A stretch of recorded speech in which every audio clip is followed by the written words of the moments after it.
realizing that growth doesn't mean that I'll never make mistakes again. Growth means that I am responding to it differently and I'm responding to it more maturely. I'm responding to it more head on and more honestly than I would have before.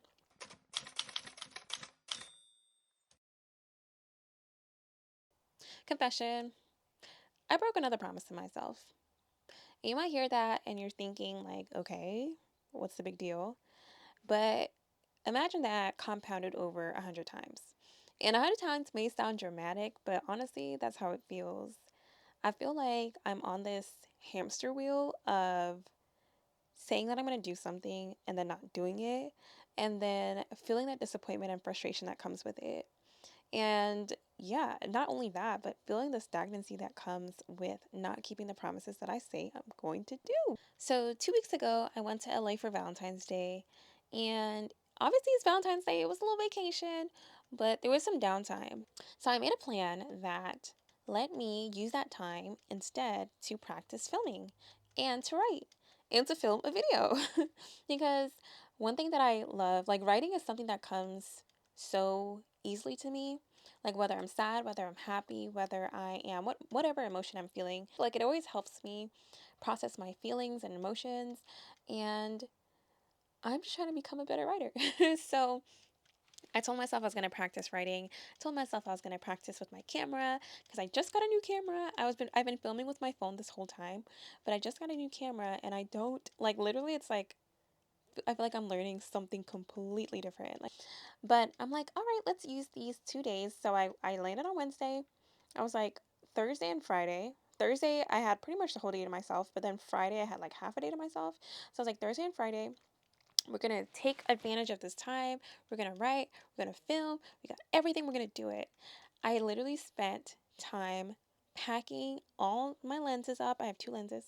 I packed my lenses up, my camera up, my tripod, my heavy tripod up, my audio equipment, rolling it up into sweatshirts because I didn't have a camera bag then. So I just put in a duffel bag, but I didn't want it to get like I didn't want anything to break, so I was rolling them into sweatshirts. I put them in my carry-on because I didn't trust the way they toss those luggages with TSA. I don't know. I don't trust the way that we toss in them luggages. So I was like, let me carry it myself. And what did I do? I carried that heavy duffel bag through the entire airport, and was I late? Yeah, I feel like I was late and I had to run. When I tell you, I was dead. And I say all that to say, like, I'm saying all this because it took a lot of effort to first of all just simply to pack it. It took me like over an hour, and then to carry it, it was heavy, like heavy. And usually I'm just like, I can carry some heavy things, but like I swear, like it felt like I was carrying like 40 pounds on my shoulder. So I carried all of that through the airport. I got there and I woke up. I was like, let me get some more writing done because I did some writing on the plane and I just wanted to finish some thoughts. I was like, let me finish these thoughts because I think this is actually something that's good. One thing that I love to do is just look through my previous journal entries and you'll see. I'll start to see like the things that I've been struggling with or the things that I have some thoughts on, and that kind of inspires me to create things. So I looked back at some journal entries from December and it made me think about certain things and I was like, I want to create something about this. So, yeah, I was writing, I was doing my thing, but then I got tired. So, this is around noon that I get tired. I end up lying on the couch and turning on the TV.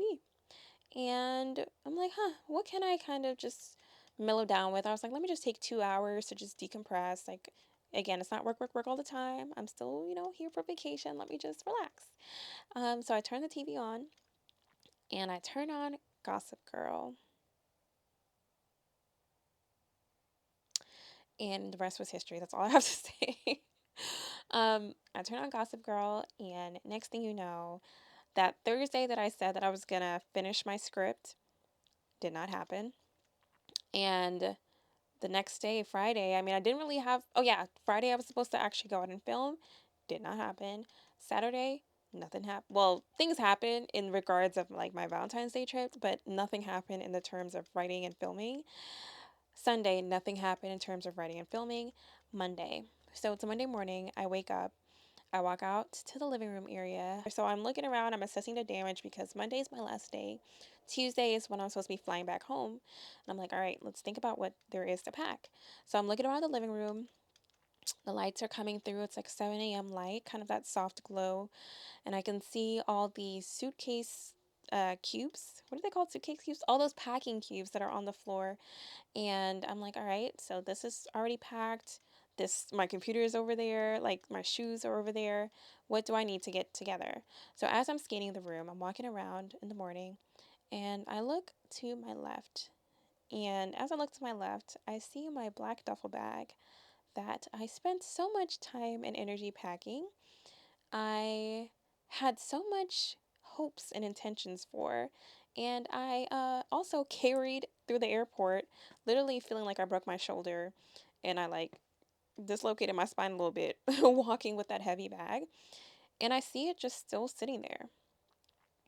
And normally, a bag that's untouched, a bag that I don't have to repack, is a good sign for me. Normally, I'm like, yes, that's one less thing that I have to repack. But this time, I was literally like, I felt my stomach drop. Honestly, as I was looking at that bag, I really felt that I call it the chorus of critiques. I felt the chorus of critiques get louder and louder and louder.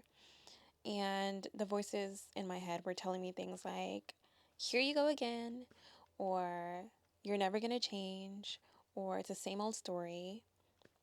Just basically telling me things that were saying, like, you're not capable of doing this.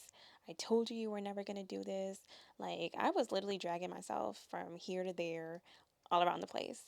And yeah, like that feeling is just not good at all. So there's this interview that Pharrell is in, and he says something along the lines of the difference between successful people and unsuccessful people. And I say the quotes because success is defined by you, but the difference between successful people and unsuccessful people is that successful people jump out the window.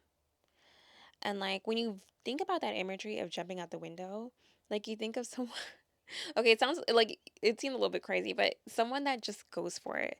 Someone that's just like, you know what? I'm going to go for it. I'm going to jump. I'm going to take this leap.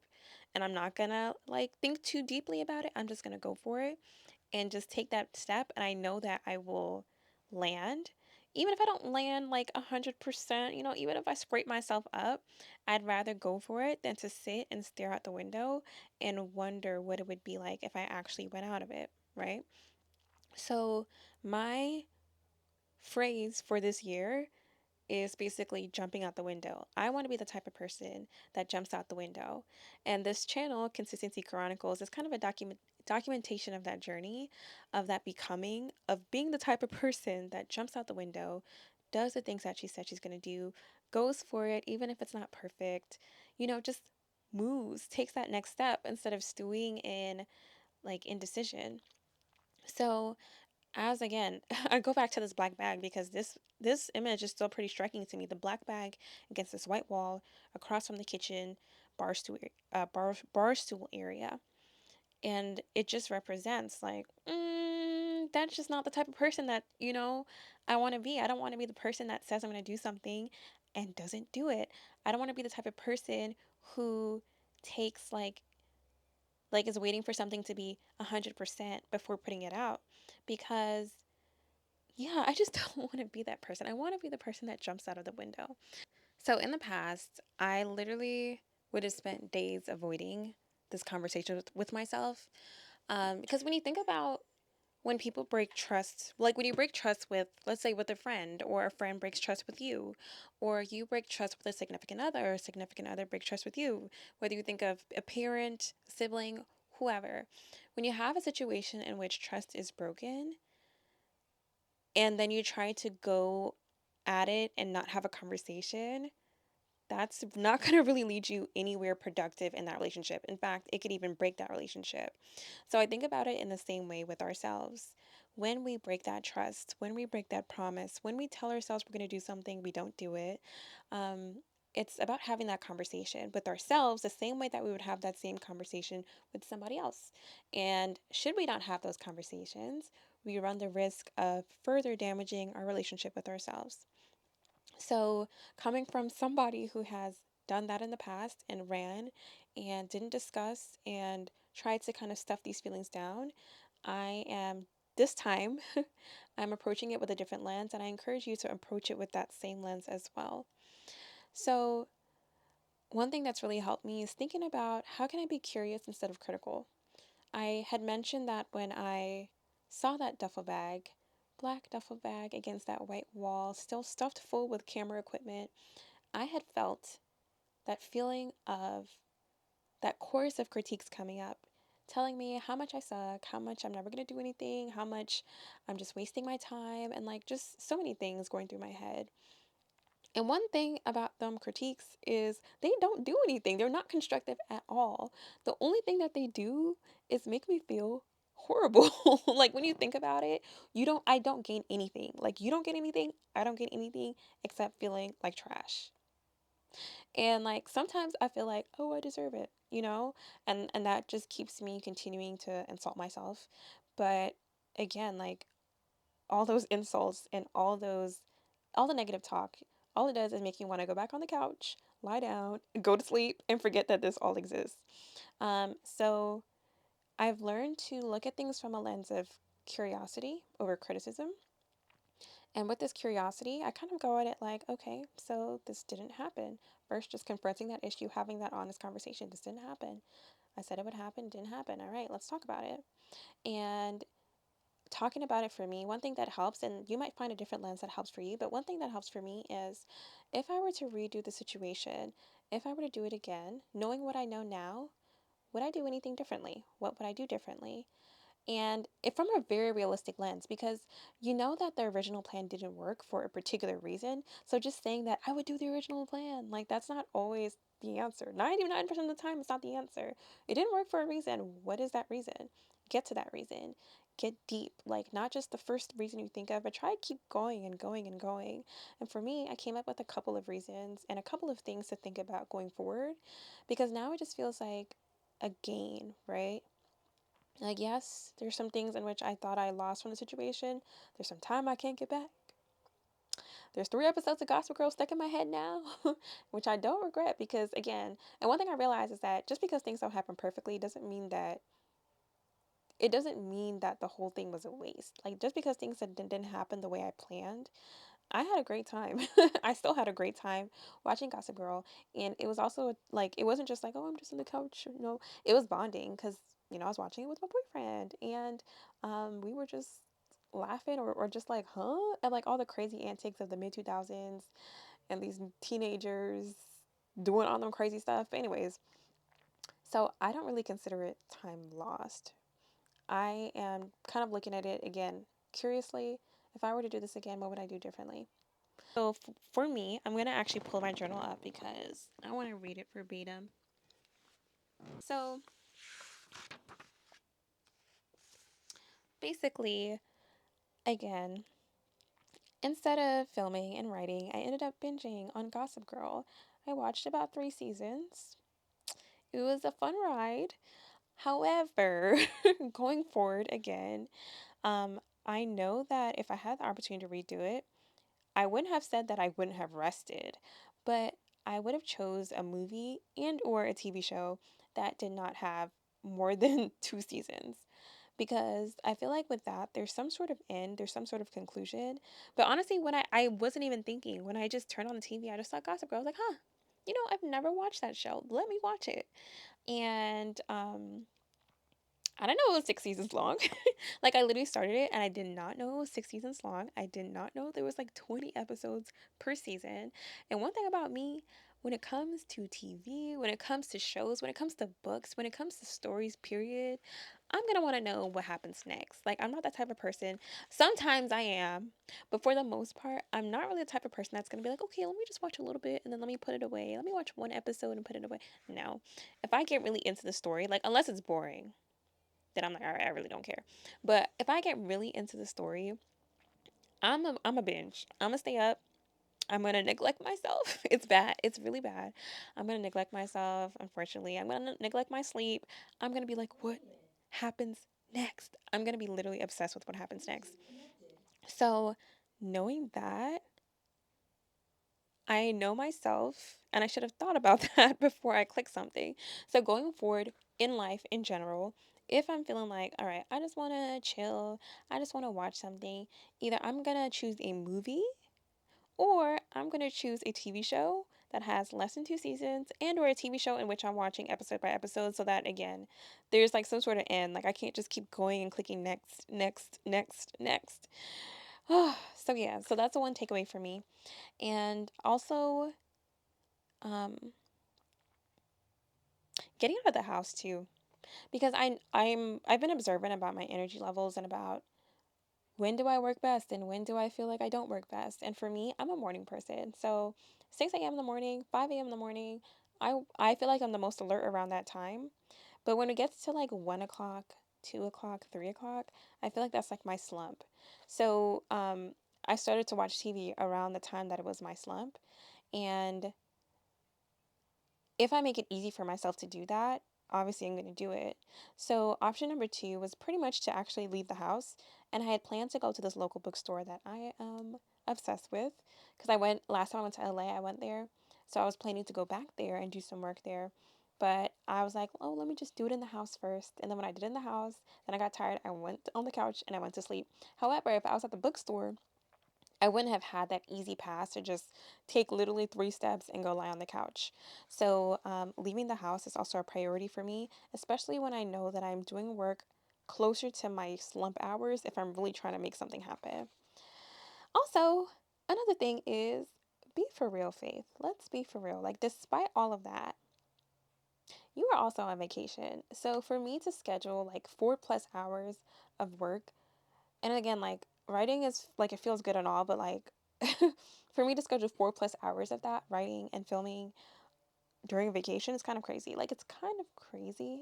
And maybe I should have just like again, sometimes we set ourselves up for disappointment. And I don't know why I just thought that, oh, I'm gonna do 6 hours of this, I'm gonna do 4 hours of this. Yeah, that just wasn't realistic. So if I'm ever to bring like if I'm ever to have certain goals to accomplish certain things on vacation, going forward, I'm going to make sure that it's realistic and that I set my cap in a different way. So I'm going to be like, instead of saying I have to do at least 3 hours of writing or at least 4 hours of filming, I'm going to say instead, I can do no more than 90 minutes of writing, or no more than 2 hours of writing on this day, no more than 1 hour of writing on this day, no more than 30 minutes of writing on this day, or whatever it may be. But I feel like for some reason that no more than, that phrasing just feels a lot more natural to me, or it just feels like, I don't know, something, I don't know what it is, but in my brain that clicks better than saying you have to do at least. For some reason, no more than feels better. And then lastly, two more things. Accountability. So I could have shared my plans with my boyfriend, but I did not. Even though he had some things to do on the first day, so that's why I had my downtime. But he's also really good at keeping me accountable. So he would have just been like, didn't you say you're going to do this? When he saw me lying on the couch, hitting next to season two and hitting next to season three, like he would have stopped me. So getting that accountability is something that I could have done. And also simplicity. So my original journal entries that inspired this piece of writing, which then inspired a video, started off as a super super simple video, and then as things went on, I got a lot more inspired, and it turned into like a big production. Okay, not big, but it turned out to like it was. I was just supposed to sit and talk really, but it turned into like I was ordering things off Amazon. I wish I had the picnic blanket here. I ordered a picnic blanket, balloons, like the images started to come to my head. I'm like, I have to execute on this. And I was doing like 1 day shipping, picnic blanket, balloons, balloon blower, all that ribbons. Hopefully one day I will make that video. But it turned from something simple into something like super complex.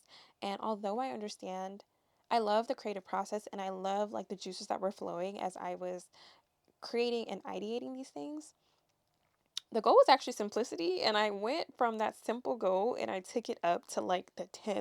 And it's like that's cool and all, and I love, the creativity and all, but let's also be for real and let's remember that this particular goal wasn't necessarily to do the most like elaborate thing. It was just to get started and to just to get moving. And then I started to add more barriers and more like cinder blocks to me in front of myself that prevent me from just getting started. Especially since I'm a beginner. So, like, as a beginner, it's already kind of an intimidating journey. So, adding more complexity only makes it a little bit more intimidating. And yeah, so sometimes simplicity is good, which is what I'm doing right now. I say all that to say, I want you to think about your own reflections when it comes to a situation where you broke a promise to yourself, where you didn't do what you said you were going to do. If you were to do it again, what would you do differently? Because I think when you think about it that way, when you're faced with similar situations, you know now that, okay, last time I tried it this way, this time, because I did it this way that last time and I knew that it didn't work, this time I'm coming at it with new eyes. It makes me feel like I have gained something from the experience instead of just lost something because yes, okay, yes, I didn't film. I don't have footage. I don't have that much. I wrote, but like I didn't write as much as I wanted to. It's not all completely a loss because I gained some things. I gained the knowledge about myself to be able to do better next time. And on that same note, one thing that I am really trying to walk in is growth isn't the absence of mistakes. Growth isn't how you respond to mistakes. And for some reason, I think I made that up. So if you want to quote me, you can. Maybe I didn't though, because sometimes I hear some things and I feel like it came from me, but then it turns out I might have just heard it and like remixed it into my own version. But anywho, growth isn't the absence of mistakes. Growth is in the way you respond to mistakes. So I had noticed that one thing I had said to myself was that I'll never grow, I'll never change, right? That was one of the chorus of critiques. I'll never grow, I'll never change. But realizing that growth doesn't mean that I'll never make mistakes again. Growth means that I am responding to it differently and I'm responding to it more maturely. I'm responding to it more head on and more honestly than I would have before. So I'm going to give myself kudos for that. And I think you should give yourself kudos for that as well. And realize that your response is like 90% of growth, not just not making any mistakes. So it's up to you. How do you choose to respond? All right. So now that you've had this conversation with yourself, now that you've gotten honest with yourself, now that you've taken something and you've gained something from the experience, now I kind of go through. So this is what I'm doing right now. So I'm actually mirroring this right now, which is what is the thing that you said you were going to do but didn't? Or what is a series of things in which you said you were going to do but didn't?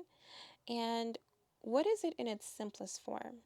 So not all the extra stuff that you added to it along the way, not the most extreme form, not the form that's like 0 to 100 or even 0 to 50. What is a form that you can easily do in now? And if you can't do it now, that you can do in the next 24 hours. What is that form for you? For me, it's looking at this camera, setting up my camera, looking at it, hitting record, sitting on this chair. That's so simple. Like, there's no way that I can't do that, right? Um, versus what I originally had planned, which was shooting B roll, going outside, changing locations, changing outfits, fixing my hair, doing makeup, like doing a lot of different things, right? That would, again, add those more cinder blocks in my way. But the key here is to build momentum, right? So, first we've had that conversation with ourselves. Now we're just going to build momentum. So, what is one thing you can do to build momentum today? Now? Now? Or within 24 hours or within 48 hours. Look, within whatever period is now to you, because sometimes you might be watching this at work, like sometimes I watch videos at work, or you might be watching this at like certain periods where you're like, all right, I can't act now, but what is that for you? What is the bite sized piece for you? What is the simplest form for you? And again, remember, it's not about perfection, it is about intention and it's about building momentum. So, yeah, thank you for listening to our first installment of Consistency Confessionals, where I kind of share just the raw, just the things that are coming up as I am on this journey of being consistent towards the things that really matter to me, towards the things that I believe will bring me joy, fulfillment, peace in my life. And I just kind of think about this as like the confessional booth of your reality TV show where you're going about your life and then you just kind of sit and like just talk about like the film. Like you're just rolling the film and rolling the clips like in those reality TV shows and like just looking at what happened and commenting on it. So that's kind of what it is for me. It's like I'm running back through my life, through the last couple of weeks or through whatever situation, and I'm just kind of commenting on it, my thoughts, my feelings, and hoping that maybe through this discussion that someone feels me, and hopefully you take something from this and you take it into your own consistency journey. So, for this particular video of those times when you feel like you've broken promises to yourself, you've broken that trust, you haven't done something you said you would do yet again, I want you to remember curiosity over criticism. So, that's number one.